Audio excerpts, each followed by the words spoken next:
Assalamualaikum warahmatullahi wabarakatuh. Innal hamdalillahi nahmaduhu wa nasta'inuhu wa nastaghfiruh wa na'udzubillahi min syururi anfusina wa min sayyiati a'malina. May yahdihillahu fala mudhillalahu wa may yudlilhu fala hadiyalah. Asyhadu an la ilaha illallah wahdahu la syarikalah wa asyhadu anna Muhammadan abduhu wa rasuluh.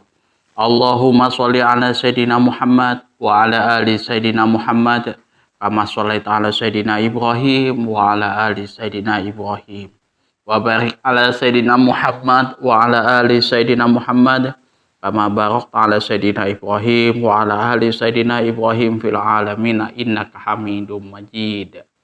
Rabbi shrah li sadri wa yassir li amri wa hlul 'uqdatam min lisani yafqahu qawli amma ba'du. Hadirin hadirat jamaah kaum muslimin wal muslimat yang dirahmati oleh Allah Subhanahu wa taala. Kali ini kita akan membahas tentang hadis 266, hadis terakhir yang membahas tentang babul masajid. Ya. Bab-bab masjid. Nanti kita akan membahas tentang bab sifatis sholah. Ya. Wa an Abi Qatadah radhiyallahu anhu qala Rasulullah sallallahu alaihi wasallam idza dakhala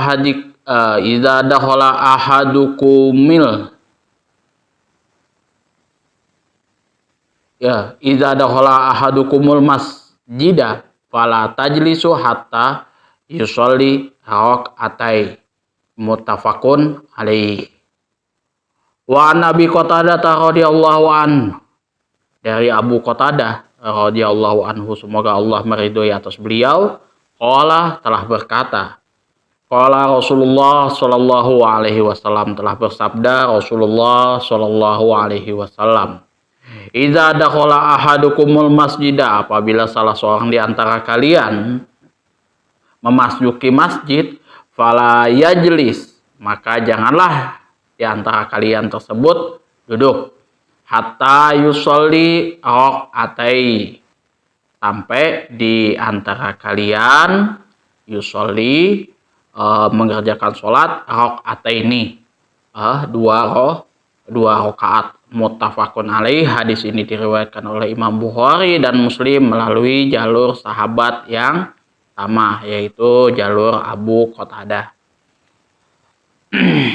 Jadi ini membahas tentang sholat tahiyatul masjid, ya, keutamaan daripada kita menghormati masjid dengan melakukan sholat di masjid. Nah, apakah sholat tahiyatul masjid ini berlaku untuk masjid besar saja? Tidak. Ya, jadi kalau misalkan teman-teman di musola kah di mana, itu upayakan sholat tahiyatul masjid, karena itu juga masjid sebenarnya. Cuman ya lumrah kalau dari lidah orang Indonesia kan, kalau yang kecil itu surau atau apa kayak gitu kan. Kalau agak besar sedikit langgar, kalau besar baru masjid. Kalau misalkan besar lagi masjid agung, masjid raya, kayak gitu ya kan, ya macam-macam lah.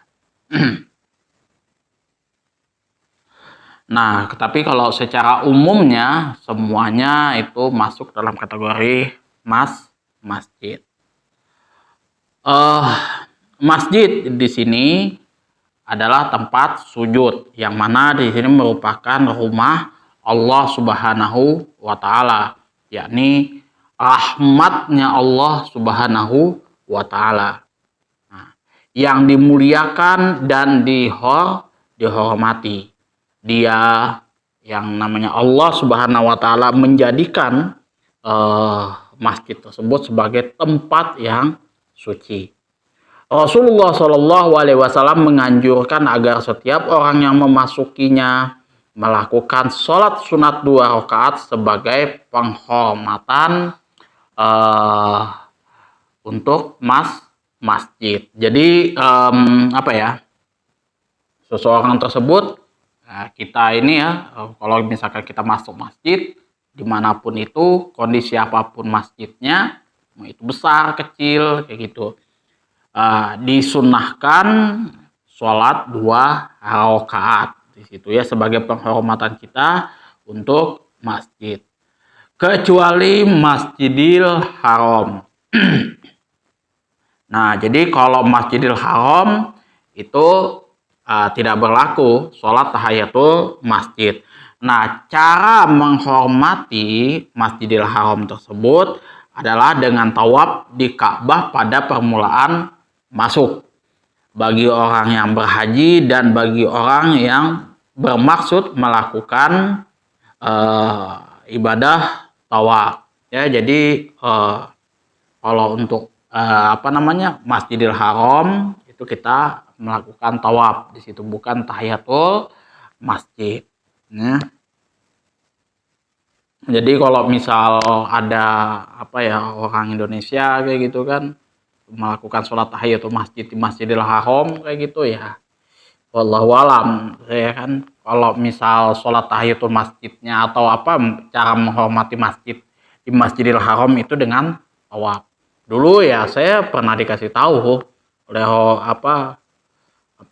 ini arwah bapak saya dulu kan waktu beliau naik haji kayak gitu kan, kalau orang Arab itu di Masjidil Haram itu nggak ada yang namanya sholat tahiyatul masjid, mereka langsung tawaf aja begitu kan. Ya memang sunnahnya seperti itu kan. Kalau tahiyatul masjid yang kalau masjid yang ada di Indonesia ya cara menghormatinya dengan sholat tahiyatul masjid. Kalau Masjidil Haram ya tawaf seperti itu. Bagi orang yang bermaksud menunggu waktu sholat atau menghadiri pengajian atau niat itikaf, cara tahiyatnya, penghormatannya ialah dengan sholat 2 rakaat sama dengan di masjid-masjid yang lain. Jadi tahiyatul masjid itu maksudnya adalah menghormati masjid, ya, penghormatan untuk masjid. Nah, makanya kalau masyhur di kalangan lidah-lidah orang Indonesia itu adalah sholat tahiyatul masjid, ya. Itu sama halnya dengan guslun ya, ghusl layak sulu. Kalau di Indonesia itu mandi itu ada mandi wajib, ada mandi yang tidak wajib, ya kan. Mandi wajib itu ya maksudnya itu guslun itu mandi pada saat kita berhadas besar, ya kan, junub. Itu guslun atau mandi wajib itu. Tapi kalau dalam bahasa Arab itu ya guslun itu sudah mesti itu mandi wajib. Kalau misalkan mandi biasa itu namanya istihmam, ya, istihmam tuh. Sama lah istilahnya kan. Kalau tahiyatul masjid itu yang dimaksud oleh orang Indonesia itu sholat 2 rakaat untuk menghormati, sebagai penghormatan kita kepada masjid. Sholat tahiyatul masjid di sini untuk menghormati masjid tidak cukup kecuali dengan sholat 2 rakaat yang merupakan batas minimal daripadanya. Di sini orang-orang yang memasuki masjid ini sedangkan sholat fardu telah didirikan, maka ia harus mengerjakan sholat fardu. Sedangkan sholat tahiyatul masjidnya sudah masuk di dalamnya jika dia berniat akan mengerjakannya. Hal ini berlandaskan kepada hadis yang mengatakan iza uqimatis sholatu fala sholatan illal maktubah. Apabila sholat fardu telah diiqomahkan, maka tidak ada lagi sholat kecuali sholat fardu. Jadi kalau misalkan sudah berkumandang iqomah kita baru datang, maka sudah tidak ada lagi waktu waktu untuk kita melaksanakan sholat tahiyatul masjid. Itu sudah otomatis sudah masuk di dalam situ kalau misalkan kita sudah berniat ini jauh-jauh dari rumah mau sholat tahiyatul masjid. Makanya ya kalau misal teman-teman mau sholat tahiyatul sholat berjamaah di masjid itu upayakan sudah niat jauh-jauh ya di rumah gitu, kita niat sholat tahiyatul masjid supaya kalau misalkan kita nggak kesampaian, tahu-tahu sampai di masjid sudah iqomah ya kita dapat pahala karena niatnya. Nah, kemudian analisis lafadznya. Hatta yusolliya rok'ataini, sebelum sholat 2 rakaat untuk hatta sampai sholat 2 rakaat untuk penghormatan kepada masjid. Tuh. Itu fikih itu analisis lafadznya. Nah, kemudian fikih hadisnya di sini yang pertama, disyariatkan sholat sunnah 2 rakaat bagi orang yang memasuki masjid. Imam Syafi'i mengatakan bahwasanya sholat tahiyatul masjid disyariatkan di semua waktu hingga waktu khutbah sholat Jumat. Jadi kalau waktu khutbah sholat Jumat tuh kita juga disyariatkan untuk melakukan sholat tahiyatul masjid sekalipun masuknya tersebut berkali-kali. Ya berkali-kali di sini ya kita keluar kayak gitu. Kita sudah masuk nih dan sudah sudah sholat tahiyatul masjid ya gitu kan. Ketika itu ada keperluan mendesak kayak gitu kan, mau buang air besar atau buang air kecil, kita ini lakukan hajat kita, kemudian keluar itu kan, wudhu segala macam di situ, masuk lagi. Nah itu sunnahnya lagi tahiyatul masjid di situ maksudnya. Imam Syafi'i menginterpretasikan hadis yang melarang sholat sunnah sesudah subuh hingga matahari terbit, dan sholat sunnah sesudah asar hingga matahari tenggelam. Hanya berlaku bagi sholat sunnah yang tidak mempunyai sebab terdahulu. Nah, ia mengatakan bahwa Rasulullah SAW tidak pernah meninggalkan sholat tahiyatul masjid dalam keadaan apapun. Ya, di sini. Ya, jadi ini pandangan Imam Syafi'i. Beliau memerintahkan orang yang memasuki masjid dan langsung duduk ketika Rasulullah sedang khutbah untuk bangkit dari duduknya dan mengerjakan sholat 2 rakaat tahiyatul masjid. Seandainya Rasulullah tidak mementingkan sholat tahiyatul masjid, niscaya ya beliau cuman diam saja gitu, tidak akan memerintahkan sholat tersebut. Nah, padahal waktu itu khutbah sedang berlangsung. Ya, seperti itu pentingnya kenapa Imam Syafi'i di sini mensyariatkan bahwa kita itu ya, pengikutnya Imam Mazhab Syafi'i itu disunahkan istilahnya memperhatikan lah sholat tahiyatul masjid ini. Ya kan, kalau misalkan keluar masuk sholat tahiyatul masjid lagi, karena Rasulullah itu memerintahkan orang yang tadinya duduk berdiri mengerjakan sholat tahiyatul masjid pada saat beliau sedang khutbah. Itu hadisnya ya banyak orang tahu ya kan. Tuh, ya. Jadi Rasulullah pada waktu itu sedang berkhutbah, terus ada yang telat datang pada saat beliau khutbah langsung duduk, kemudian dia suruh berdiri untuk melaksanakan sholat tahiyatul masjid. Nah, Imam Malik di sini berpendapat melakukan sholat tahiyatul masjid dalam waktu-waktu yang dilarang hukumnya adalah makruh dan haram mengerjakannya ketika khutbah sedang berlangsung. Nah, ini perbedaan pandangan antara dua imam nih, Imam Syafi'i dan Imam Malik. Kalau Imam Syafi'i tadi dalam kondisi apapun kita mesti melakukan sholat tahiyatul masjid. Kalau Imam Malik beda lagi kayak gitu. Ada waktu-waktu tertentu yang mana waktu-waktu yang dilarang hukumnya adalah makruh dan haram mengerjakannya ketika khutbah sedang dilakukan. Begitu pula ketika matahari sedang terbit, sedang tenggelam, kayak gitu. Nah, itu nggak boleh. Jika seseorang berkali-kali masuk dalam masjid, cukup hanya dengan sholat yang pertama saja, itu ya. Bila dia segera kembali, tetapi jika kembalinya cukup lama, disunahkan untuk mengulangi. Jadi misalkan kita tadi buang air kecil kayak gitu kan, kemudian masuk lagi kayak gitu. Nah, maka yang sekali itu aja, tuh nggak perlu lagi dia mengulang, kecuali pulang kan asar baru dia balik lagi. Nah, itu baru sunnah mengerjakan sholat tahiyatul masjid.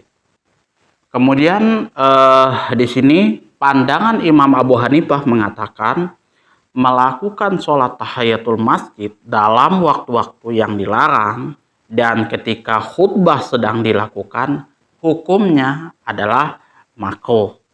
Sholat tahiyatul masjid tidak diulang-ulang setiap kali ia masuk ke dalam masjid, melainkan cukup hanya sekali sholat dalam satu harinya. Itu pandangan Imam Abu Hanifah. Kemudian Imam Ahmad bin Hambal mengatakan disunahkan sholat tahiyatul masjid bagi setiap orang yang masuk bukan dalam waktu yang dimakruhkan, yaitu sebelum ia duduk, jika ia tidak bersuci sekalipun masuknya itu berkali-kali. Akan tetapi bukan pada waktu khatib sedang memulai khutbahnya, bukan pula masuk untuk melakukan sholat hari raya, dan bukan orang yang bermukim di dalam masjid yang keluar masuknya berulang-ulang. Jadi kalau Imam Ahmad bin Hambal itu ya ada waktu-waktunya. Kemudian kalau misalkan sholatnya dilakukan pada saat khotib sedang memulai khutbahnya, maka itu termasuk makruh ya. Nah, dan juga tidak ada sholat tahiyatul masjid untuk sholat hari raya, dan bukan pula yang bermukim di dalam masjid yang keluar masuknya berulang-ulang. Jadi kalau yang berulang-ulang itu sudah nggak masuk dalam kategori disunahkan untuk melakukan sholat tahiyatul masjid. Nah, yang kedua, dilarang duduk dalam masjid kecuali sesudah menunaikan sholat 2 rakaat, sholat tahiyatul masjid. Para imam di sini berbeda pandangan mengenai sholat tahiyatul masjid. Apakah waktunya telah berlalu setelah duduk ataukah belum? Nah, Imam Malik dan Imam Abu Hanifah mengatakan waktunya tidak terlewatkan karena duduk, ya kan? Meskipun cukup lama, sekalipun duduk sebelum mengerjakannya itu dihukumkan makruh. Hal ini berlandaskan kepada hadis mengenai seseorang lelaki yang masuk ke dalam masjid langsung duduk. Kemudian Rasulullah memerintahkannya untuk melakukan sholat tahiyatul masjid setelah duduk. Artinya kalau misalkan seseorang sudah duduk kayak gitu kan, mau itu dulu lama kah atau sebentar, itu tidak ada masalah. Cuman di sini sekalipun duduk sebelum mengerjakan sholat tahiyatul masjid itu adalah hukumnya makruh. Tapi ya nggak ada masalah, nggak ada ininya, itu kan, karena Rasulullah memerintahkan seorang laki-laki yang masuk ke dalam masjid itu ya posisinya sudah dalam kategori dalam keadaan duduk.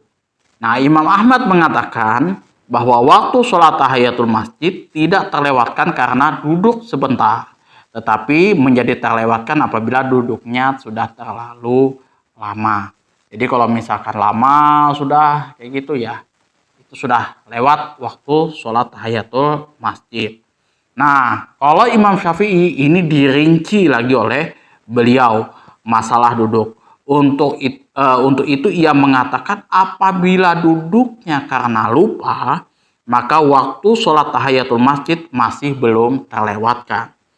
Jika bukan karena alasan itu, maka waktunya sudah terlewatkan.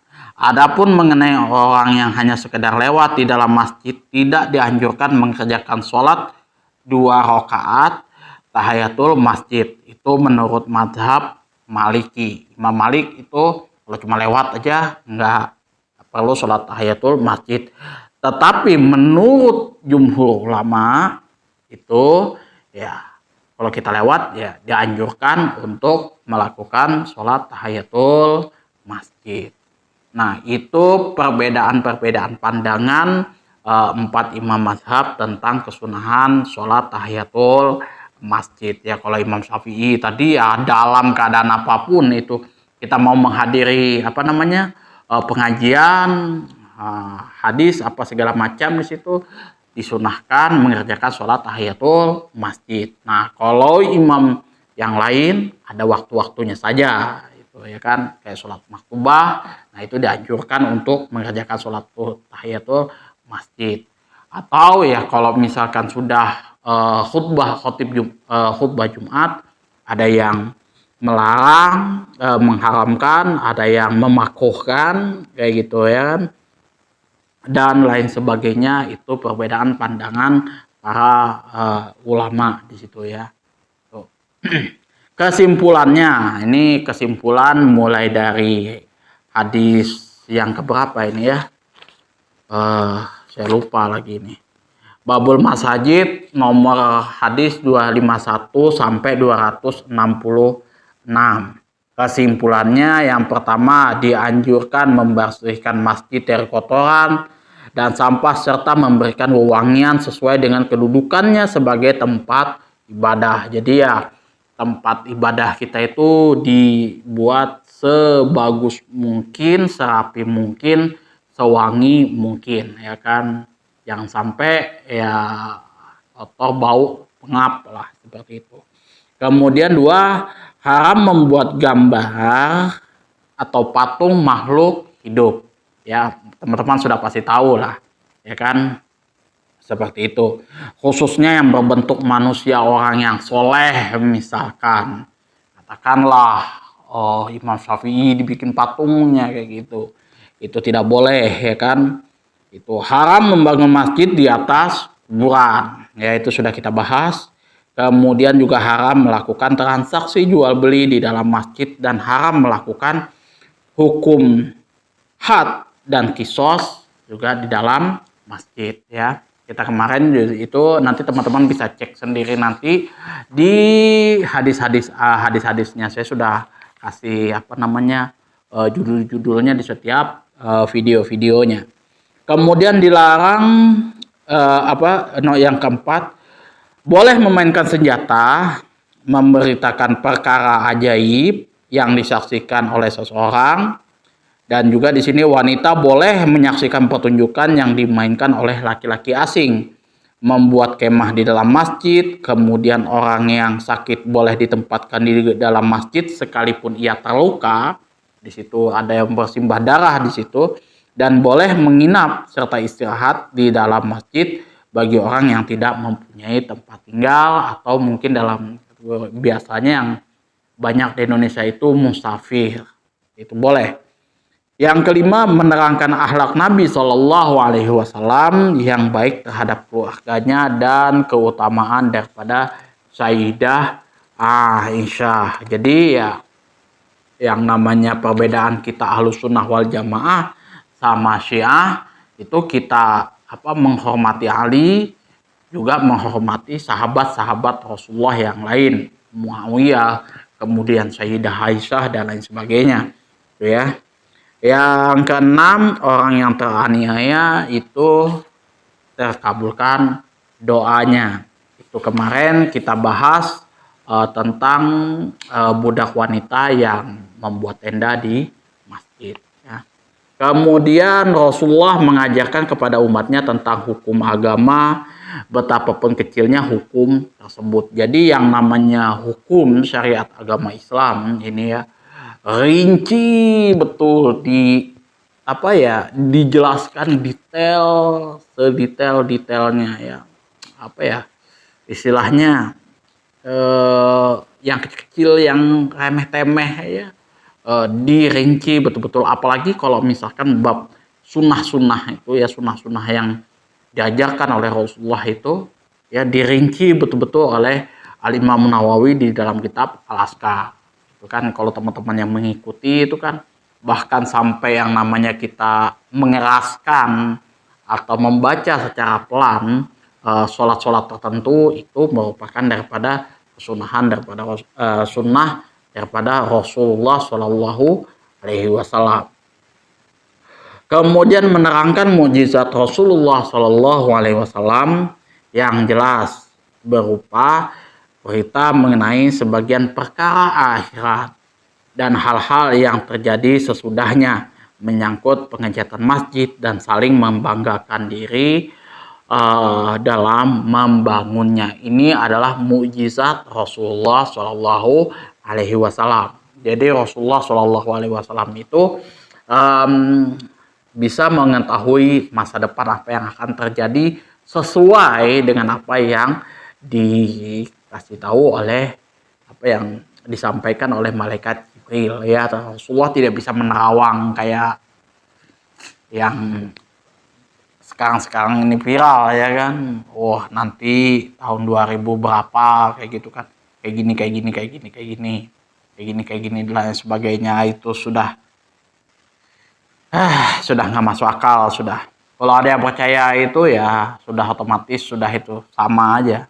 Karena jujur aja yang namanya ilmu-ilmu apa ya, kayak nujum itu jujur sudah apa, bentuknya itu sudah berubah bentuk kayak gitu kan. Misalkan kayak saya aja kan, kamu Mas Wahim, kamu itu kan dengan pakaian yang seperti ini, wah nanti nggak boleh begini dan begitu sudah, itu sudah masuk dalam kategori, sudah masuk bab nujum, itu sudah nggak boleh bagaimanapun dia bentuknya itu artinya ya dia sudah lebih daripada Rasulullah Shallallahu Alaihi Wasallam itu kan. Kalau Rasulullah Shallallahu Alaihi Wasallam itu memprediksi memprediksi masa depan kayak gitu ya, berdasarkan daripada apa yang Allah kasih tahu. Kalau misalkan Allah nggak kasih tahu ya nggak bakalan Rasul tahu gitu. Contoh kapan hari kiamat ya hanya engkau yang bertanya dan Allah yang tahu. Rasulullah nggak tahu. Nah, jadi kita apa yang ada di dalam Al-Quran dan hadis itu saja yang kita sebut, lebih daripada itu jangan. Ya kan, yang berkenaan dengan akhir zaman salah satunya. Wah, ada pengakuan anak Dajjal dan lain sebagainya kayak gitu kan, kayak siapa? Pikipix ya kan. Dan ada lagi di channelnya ada yang pengakuan anak Dajjal. Nah, Pikipik juga dikatakan anak Dajjal kayak gitu. Kita belum tahu Dajjalnya seperti apa, anaknya sudah berkeliaran kemana-mana kayak gitu kan. Itu yang bagi saya nggak masuk akal sama sekali gitu kan. Pikipik bisa bikin konten lagi gitu kan. Katanya yang diberitakan orang itu kan, wah anak Dajjal kayak gitu kan. Dia dikasih ya dimaki-maki oleh orang di sekitarnya bahwa dia anak Dajjal karena dia mungkin nggak punya orang tua atau gimana kayak gitu kan. Tapi ya Dajjal itu sendiri kayak gimana wallahu alam gitu kan. Itu ya berdasarkan apa ya, makian orang aja ya. Kalau misalkan dia dari anak zina apa segala macam ya itu dosa daripada orang tuanya kan, tidak berlaku untuk anaknya. Jangan sampai anaknya sudah ya dikatakan lagi anak Dajjal gitu kan. Wallahu alam bisawab aku kan. Kalau memang dia betul-betul anak Dajjal, wah interogasi kan, bapakmu mana Dajjalnya kan kayak gitu. Nanti kita kalau misalkan dia tahu tempatnya kan, dia sang warawiri ketemu bapaknya, tikam aja Dajjalnya kayak gitu kan. Logika kayak gitu aja. Kadang orang tuh ya macam-macam ya. Itu salah satunya kan. Itu makanya kalau misal ceramah-ceramah yang masalah akhir-akhir zaman yang sudah dijelaskan detail betul-betul kan Dajjal buat ini ya sudahlah. Itu cek di Al-Quran hadis, kalau nggak ada jangan sebut.